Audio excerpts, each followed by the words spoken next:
This week's episode is sponsored by Godox. You're listening to the B&H Photography Podcast. For 50 years, B&H has been the professional source for photography, video, audio, and more. For your favorite gear, news, and reviews, visit us at bnh.com or download the B&H app to your iPhone or Android device. Now here's your host, Alan Weitz. Greetings and welcome to the B&H Photography Podcast. My name is Alan Weitz. And I'm Jill Waterman. There's nothing more important to a photographer's career than the help of an experienced photo editor. And no, we're not talking about Photoshop here. What we are talking about are the dedicated photo professionals who toil in the trenches of editorial and news organizations, often serving as a lifeline to photographers in the field. Today, we have the great fortune to speak with one of the finest of these visual virtuosos in the business, former National Geographic photo editor, Sarah Leen.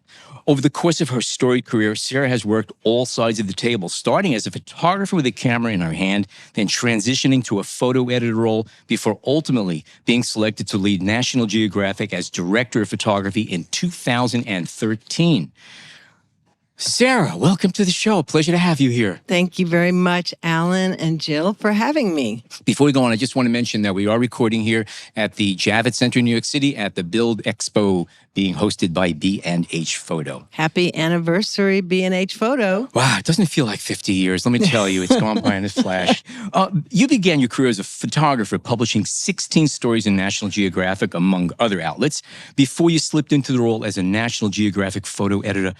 What was it like to make that transition to the other side? I mean, I know as a shooter, did you feel like, no, this is what I'm supposed to be doing? Or was the draw equal to editing photographs, which is an art in itself? As a photographer, I was teaching a lot of workshops as well. And so I had students, and that gave me an opportunity to be editing other photographers' work for my workshops.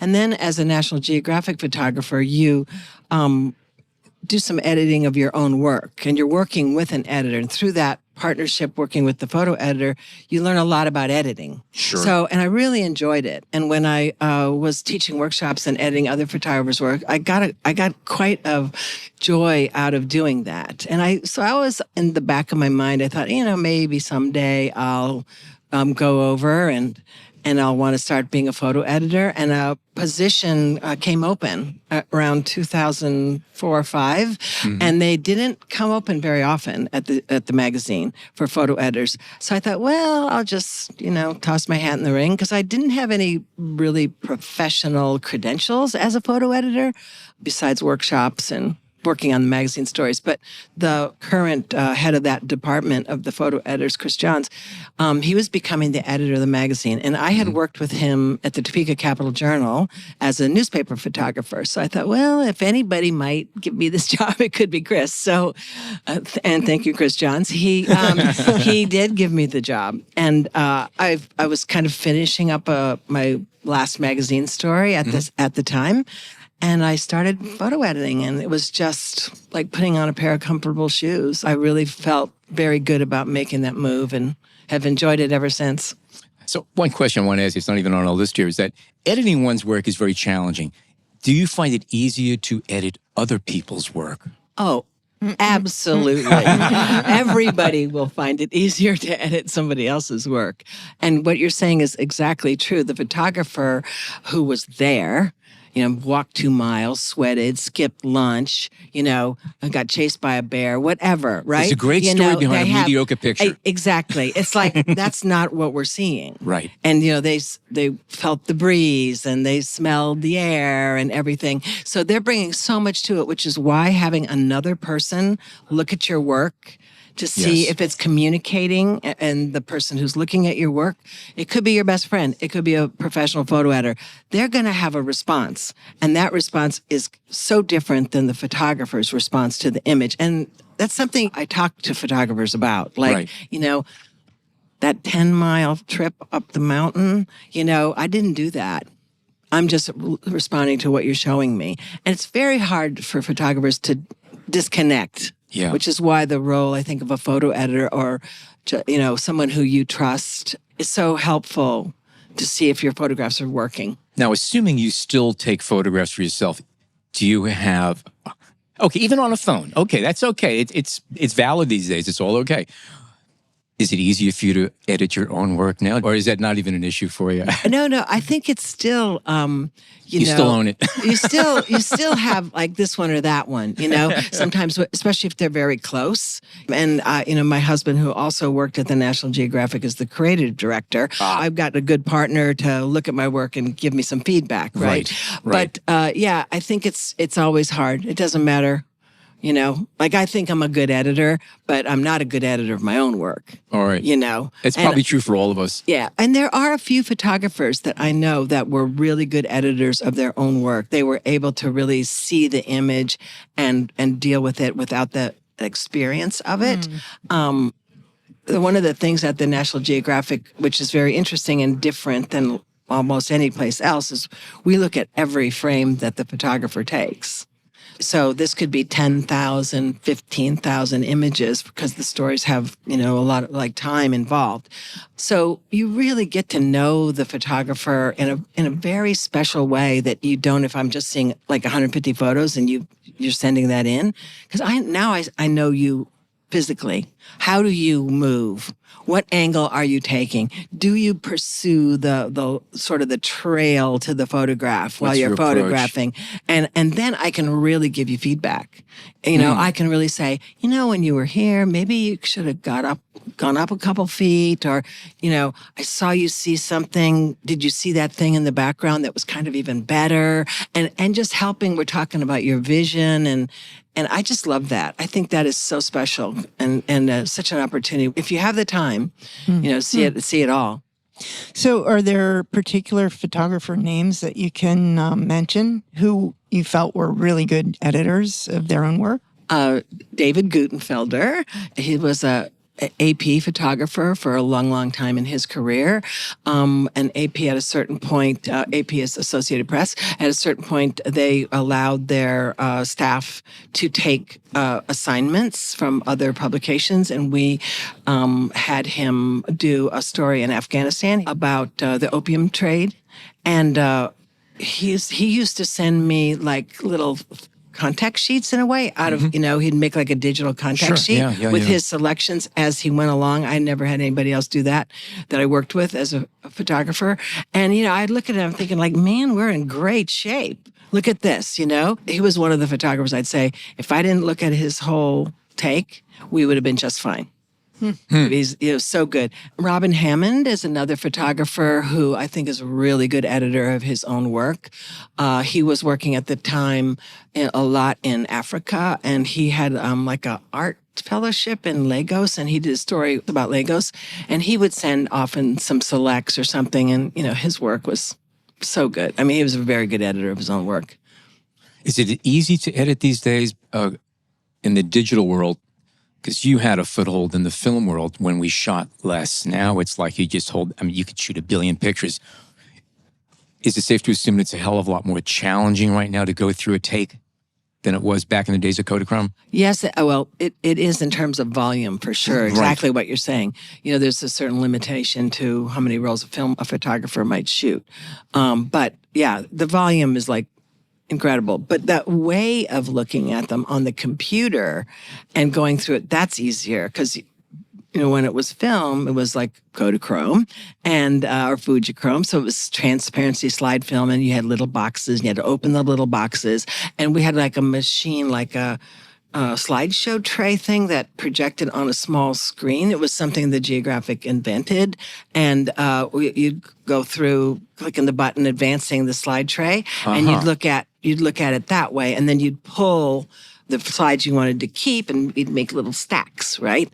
And so all that was a bit more time consuming. And now, you can just get on your computer, and you can go through it. You can enlarge or make it smaller if you want to see something about it. So the volume is greater, but the ease of doing the The editing on workflow your is actually a better workflow. yeah, and you can, make folders and you can do all kinds of things for the organization of the images digitally. We did the same thing with slide film, but it was very crude. It was like little stacks, and you'd put a little post-it note on the top and write like landscape, right? And rubber band it, and then have that. And then go back through all the little stacks. So you'd have all these stacks, And right? at the end of the day, your neck is hurting from leaning over that light box with your loop. We didn't really get to the light box till way down much further down in the edit. We used those slide machines. But it's definitely a different world here. Yeah. So as a photo editor for National Geographic, what kind of criteria did you go by when assigning photographers to particular stories? So every story, is very different. Like the Geographic does some types of stories that other magazines don't do. A lot of history, archaeology, science stories, natural history, underwater. So it's a broad range. So you would always be considering the person's skill set, right? And there was sort of a group of, say, really amazing underwater photographers. So if you had an important underwater story, you were going first to that group of photographers.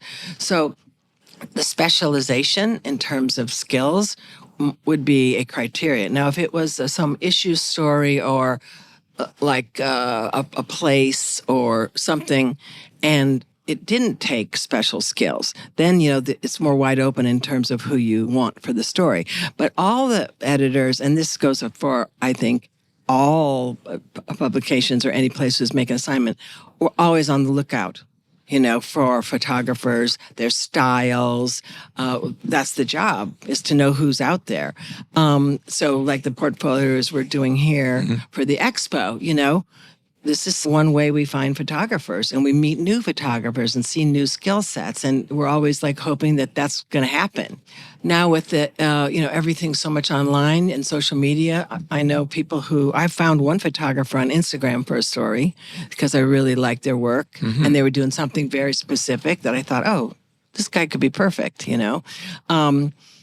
So there's all kinds of ways. And then, we ask each other.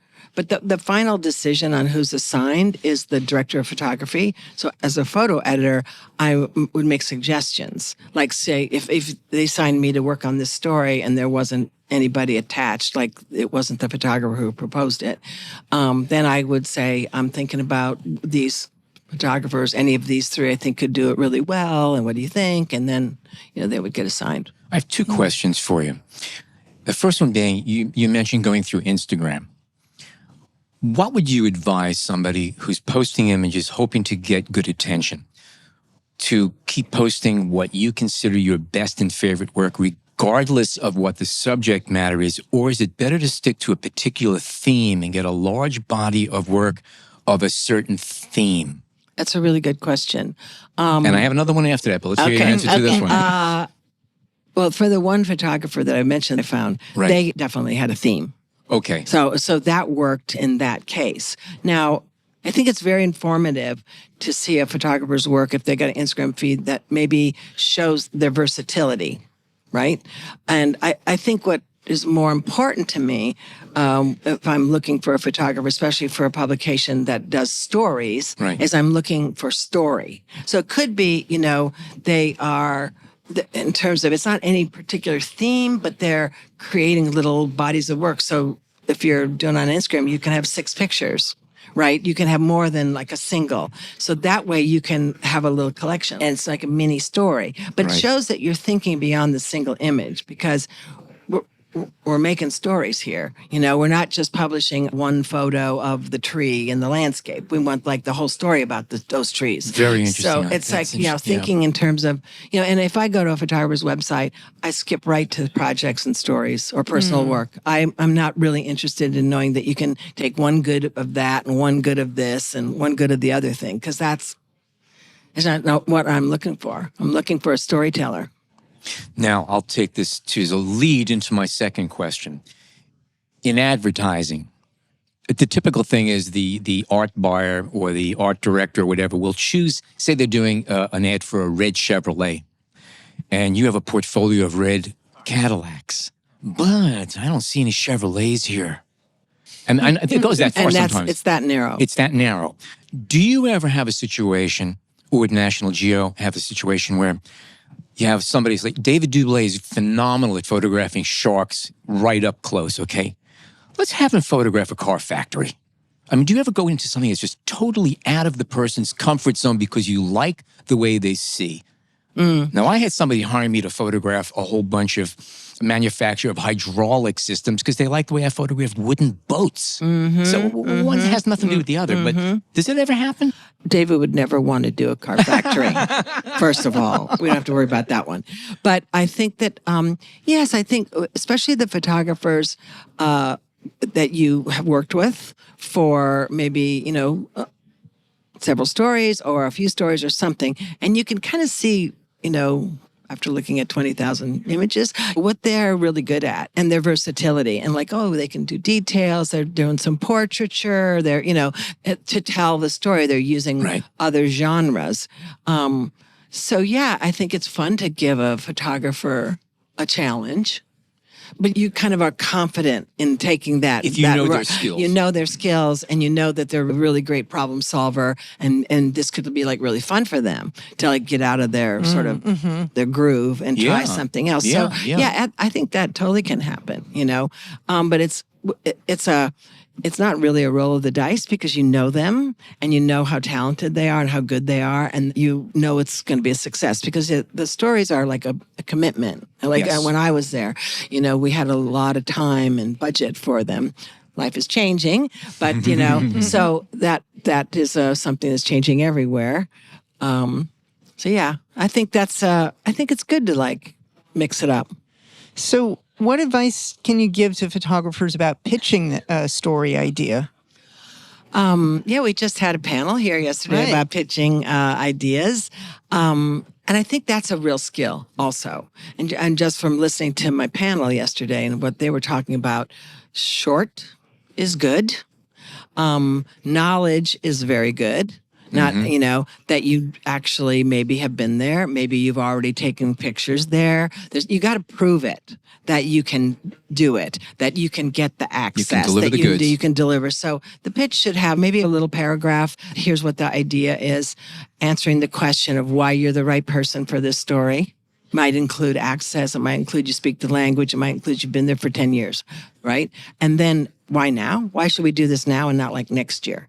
It's like some relevancy to it. A sense of urgency. Yeah, a little sense of the hook. And what's that hook? So I always think about it sort of as the universal and the personal. The universal is the big hook. Like this is migration. That's the universal. It's happening all over the world. The personal is the smaller piece that you're going to focus on that's going to tell the bigger story. So it's like that personal is like, here's the story I want to tell. I'm going to carve out of that big hook, the big umbrella, and I want to tell where it's happening here, and I'm the right person because, and, this is happening all over the world. A few statistics doesn't hurt.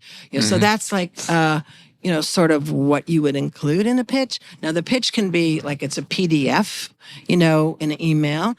That works better if you already know the editor, right? Because they know it. And you may not have to have as many photos, but we all like to. If they don't know you and this is cold, you better have some really good photos in there. And you should know the publication or the place that you are sending to. Because if we just published that story like 2 months ago and you don't know that, yeah, tisk, tisk, tisk. Because I'm thinking, well, you're obviously not looking at the magazine. Or you're not looking at my gallery or the books I published or whatever. So you need to do your homework. I had that happen to me once. Oh, I've had that happen. And it was a publication I read regularly, but I was so busy. The issue was just like still laying in the stack. And I it's embarrassing. It's a little disappointing, yes. So like definitely do your homework before you send anything out to anyone. Yep. And like the portfolio reviews are actually like a wonderful time to meet different editors and meet people. It could be gallerists or museum people or book publishers or photo editors, and then you have that 15, 20, 25 minutes with that person and you can pitch yourself, right? As well as maybe your ideas or your work. Because the rest of the time, they're all super busy. They're getting these 4 or 5 a day from different photographers, could be. And they have meetings and they have their own work to get done. So it's much harder to squeeze into that space, unless they know you. then they're going to definitely open up the email. Or what someone said yesterday at the panel was get somebody to introduce you. So like if I see something and I really like it and I think it's great for, say, Time Magazine or Audubon or whoever, I might say, I'm going to send such and such a note and I'll make an introduction for you with this project because I think they should see it, and then I usually ask in advance, can I send you this and introduce you? So an introduction is also great. And if you can and meeting people at portfolio reviews, photo contests is another way to kind of get your work out there. A lot of people are against contests, but I mean, I look at the contest winners, from World Press or Pictures of the Year or, Critical Mass or some of the other things and see who's out there because I'm always going to see somebody new and I don't know about. Sure. And that's really important. So there's ways to get it out there. And what about in the case of someone with an existing project, existing photos, and a lot of publications only want to publish unpublished work? Yeah. How important is that all the pictures be unpublished? And would that extend to social media? Like if a photographer was posting their work to social media? It's different from place to place. Right. Sometimes at the Geographic, we would get something and it was published in some little, magazine in Croatia or something. Well, we do have a Croatian edition, so that might not work so well. But it could be that it's something that's not competing, with the National Geographic, and we would consider publishing it and make a different edit or something like that. But some are absolutely not. They only want completely unpublished, and that's something good to find out. If you've published it. And it's also something very good to say in your note that this is where it has been published. So they can maybe disqualify it immediately or let you know, well, Or sorry. at least take a look and see if it's a problem. Yeah, if see if it's a problem. If they don't know much about it. That's right, because definitely there are places that don't want to publish anything that has been published. And it's different from place to place, for sure. Interesting. Okay, we are going to take a short break for traffic and weather. We come back more with Sarah Leen and photo editing and how to get your pictures out there. Stay tuned.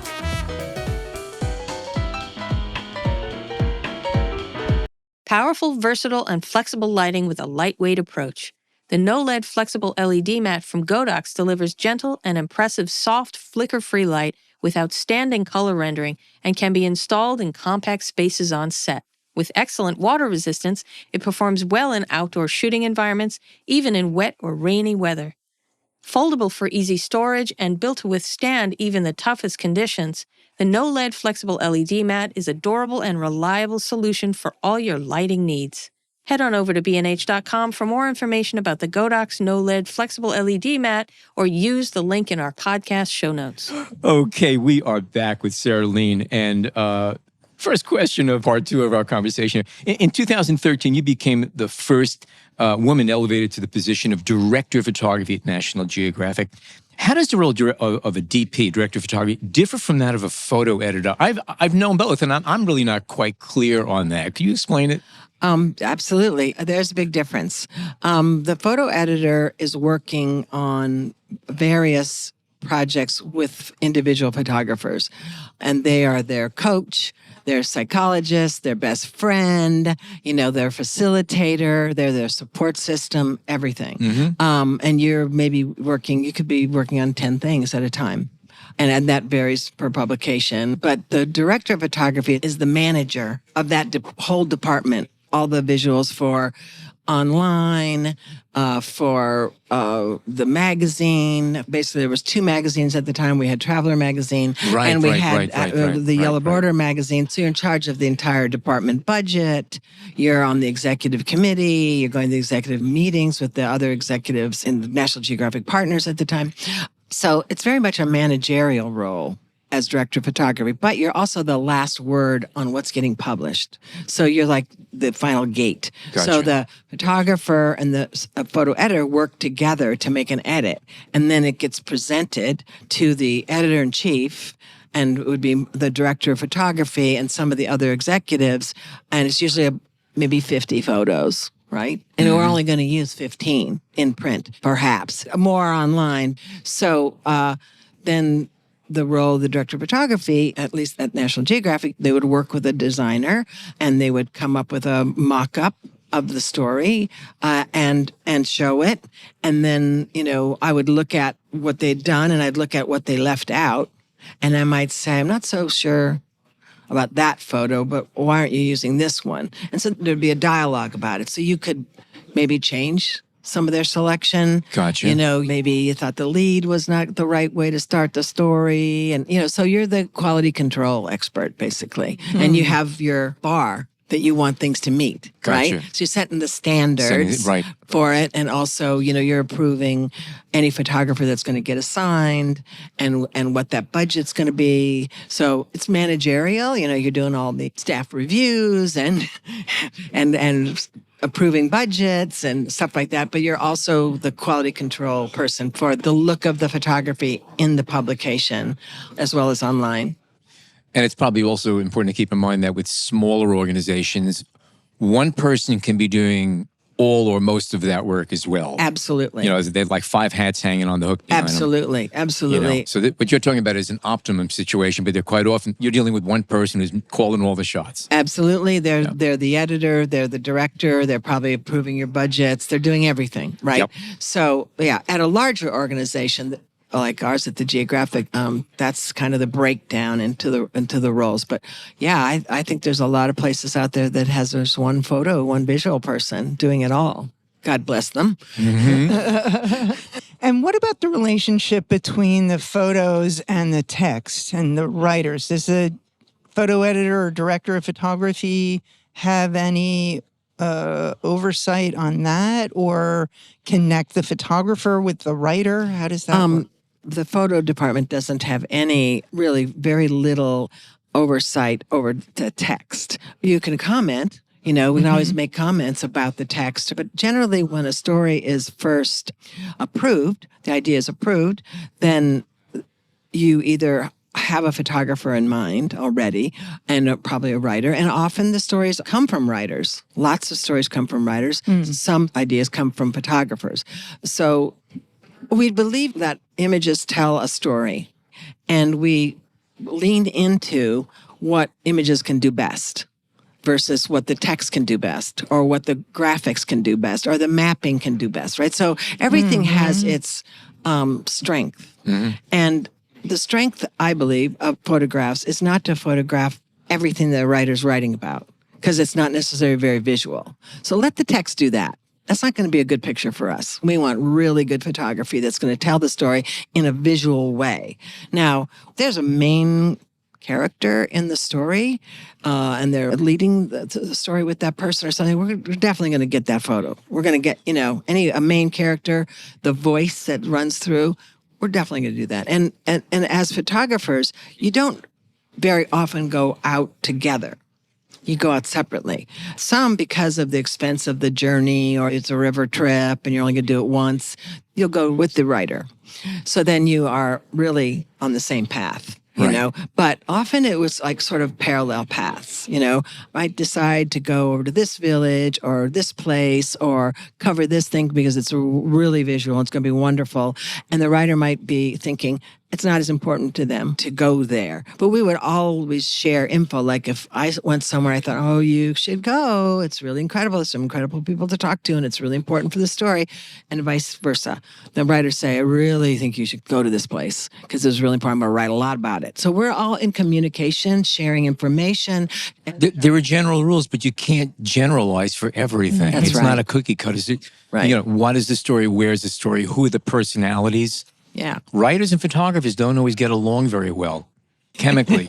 Well, especially if you're out there together, because Sure. our interests are so different. It's not mean we don't like the writers. I mean, there's some fine writers that understand visual storytelling, but it's mostly like if I go and you're the writer and I go, well, you need to talk to people. You need to sit there and talk. I don't need people to sit there and talk. I need people to be living and doing. And, I sitting and talking, maybe I'm going to take a minute and take a really nice portrait or something. But generally, I'm like dying there. I'm dying because there's nothing for me to photograph. That's kind of one of the issues if we're there at the same time.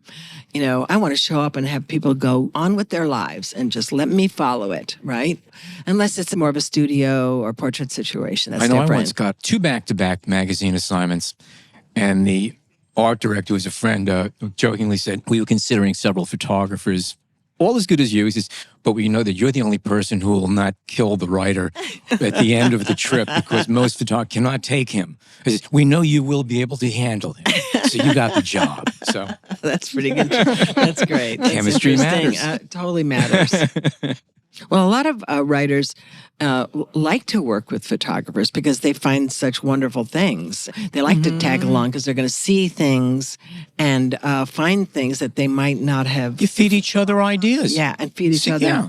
Absolutely. absolutely. Absolutely. No two ways about it. Look, 4 eyes are better than 2 eyes when it comes to, seeing, and you have 4 ears rather than 2 ears. So it makes sense. As many people know, National Geographic has really changed tremendously in the past 8 years, partnering first with 20th Century Fox in 2015 and then with Disney soon after. And this led to multiple rounds of cost-cutting, staff layoffs, and most recently the announced cessation of newsstand sales of the magazine. It ain't going to be on the stands anymore, and that to me is just mind-blowing. What's your take on all this stuff? It's crazy. Well, I think it's the whole industry has been evolving and changing. The ability to look on the internet and see everything and see it for free has really changed things. So print has diminished, I would say, across the board in all mass media. I think that it's a shame about the magazine not being on the newsstands, but it's an effort to get people to subscribe. Because for about 130-something years, it was never on the newsstand. That's correct. It was only by subscription. That's correct. Yeah. And they had a huge subscriber database, right? They had 11 million at one point. But also there was the rise in making these sort of like bookazines that are a little bit different shape, but also have the yellow border and say National Geographic. And I think for many, many people, they don't know one is very different than the other one, right? And those are still on. And that's a big business. It's a shame because I know a lot of photographers who would like to just be able to pick up one copy and see that photographer's work. So now you're going to have to get a subscription, print or digital or both. And a lot of media is behind a paywall.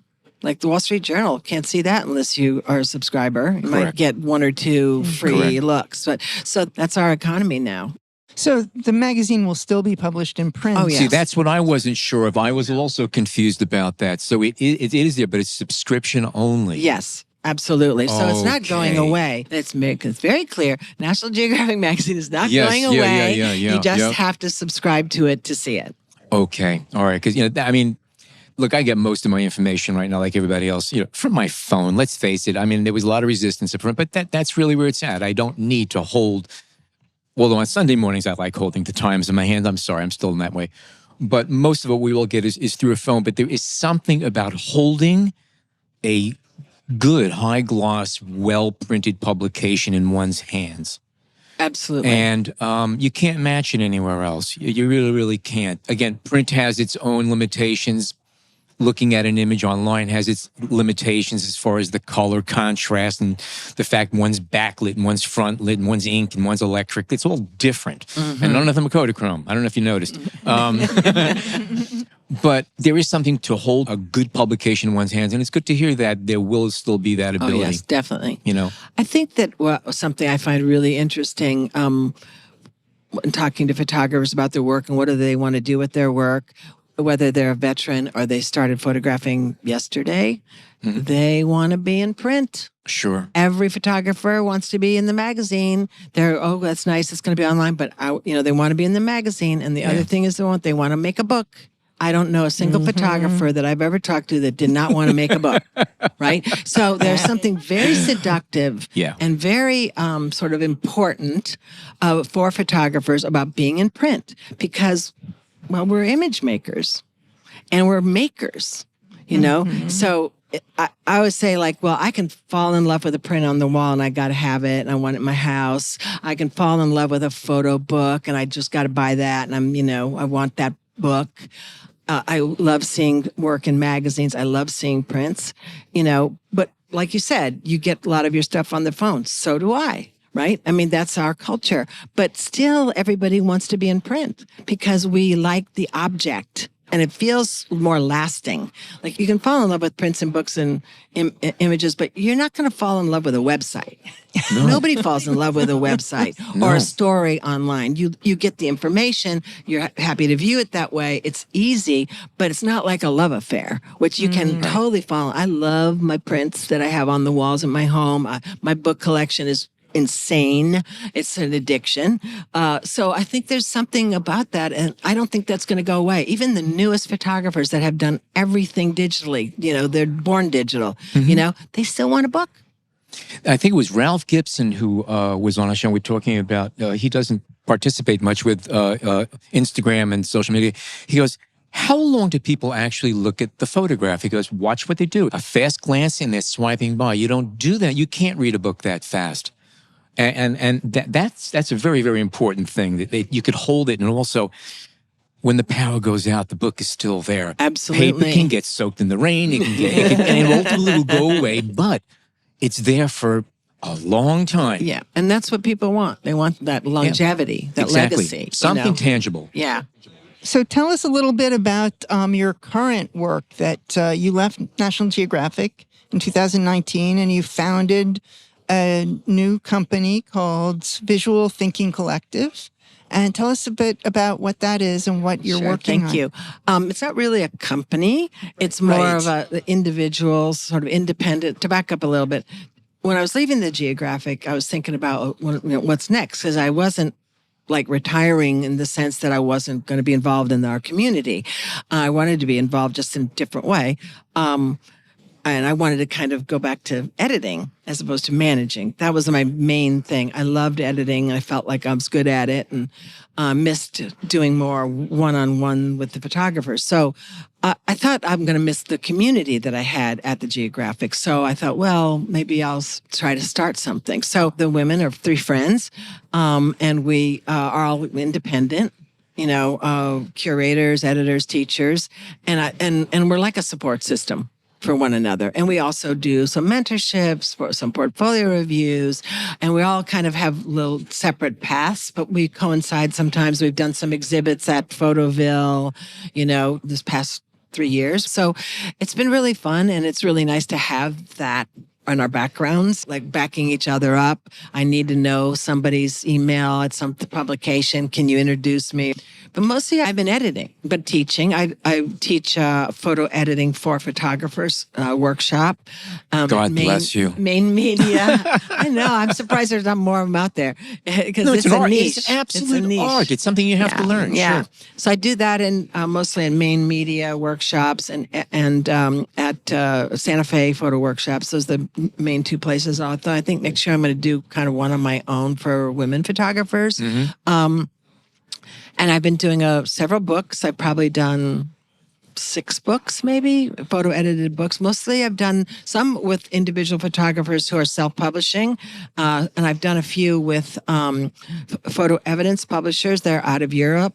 And they do a lot of issue-oriented photojournalism books. And the most recent one that's just coming out now, if I can make a tiny plug for it. Sure. It's Ukraine. It's called Ukraine, a War Crime. It's 93 photographers' work all about the first year of the war in Ukraine. Where did you choose these photographers from? We had sources? an open call Right. for any photographers who were working in Ukraine and to send in 20, 25 photos, and some we asked for more.